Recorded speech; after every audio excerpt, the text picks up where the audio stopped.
భారత రాజ్యాంగం మనకు హక్కులే కాదు కొన్ని బాధ్యతల్ని కూడా ఇచ్చింది. అవేంటో ఆర్టికల్ 51A చూసేద్దాం. మన ప్రాథమిక హక్కుల గురించి అందరికీ బాగా తెలుసు, కాని మన ప్రాథమిక విధుల సంగతేంటి? అదే ఆర్టికల్ 51A. ఇది ప్రతి పౌరుడి నైతిక పౌర బాధ్యతల గురించి స్పష్టంగా చెప్తోంది. వీటిని 1976లో 42వ సవరణ ద్వారా చేర్చారు. అప్పుడు 10 ఉండేవి. తర్వాత 2002లో ఇంకొకటే యాడ్ అయింది. సో ప్రస్తుతం ప్రతి భారత పౌరుడికి మొత్తం 11 ప్రాథమిక విధులున్నాయన్నమాట. ఈ 11ంటిని సింపుల్గా అర్థం చేసుకోవడానికి ఓ 4 రకాలుగా చూద్దాం. మొదటివి నైతిక విధులు, అంటే మన రాజ్యాంగాన్ని, జాతీయ జెండాను గౌరవించడం లాంటివి.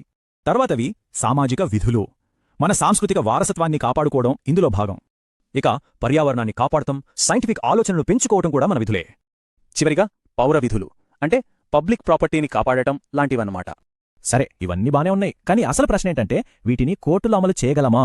హక్కులు జస్టిషియబుల్, అంటే చట్టపరంగా అడగగలం. కాని విధులు నాన్ జస్టిషియబుల్, ఇవి నైతిక బాధ్యతలు మాత్రమే. అంత మాత్రాన ఇవి శక్తిలేనివే అనుకోవద్దు. చట్టాలను విశ్లేషించడానికి కోర్టులు వీటిని వాడుకుంటాయి. ఒక ఉదాహరణ చూద్దాం. MC Mehta versus union of India case. ఈ కేసులో ఆర్టికల్ 51AGని ఉపయోగించి కోర్టు పర్యావరణ చట్టాలను మరింత బలోపేతం చేసింది. ఇలాంటిదే మరో ముఖ్యమైన కేసు Bijoe Emmanuel versus state of Kerala. ఇక్కడ జాతీయ గీతాన్ని గౌరవించాలనే విధికి వ్యక్తిగత స్వేచ్ఛకు మధ్య కోర్టు బ్యాలెన్స్ చేసింది. సో ఈ విధులు ఎందుకంత ముఖ్యం? ఇవి జాతీయ ఐక్యత, పౌర బాధ్యతను పెంచుతాయి.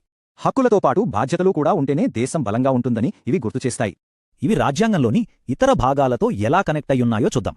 చూడండి, విద్య, పర్యావరణం లాంటి విషయాల్లో హక్కులు, విధులు, ప్రభుత్వ పాలసీలు అన్నీ ఒకే దారిలో ఉన్నాయి. ఈ 3 కలిసి పనిచేస్తూ దేశానికి సరియైన మార్గాన్ని చూపిస్తాయన్నమాట. సింపుల్గా చెప్పాలంటే ఆర్టికల్ 51A మన రాజ్యాంగ విలువల్ని, జాతీయ ఐక్యతను కాపాడుతుంది. ఒక్కసారి ఆలోచించండి, ప్రతి ఒక్కరూ ఈ విధులను పాటిస్తే మన దేశం ఎలా ఉంటుంది?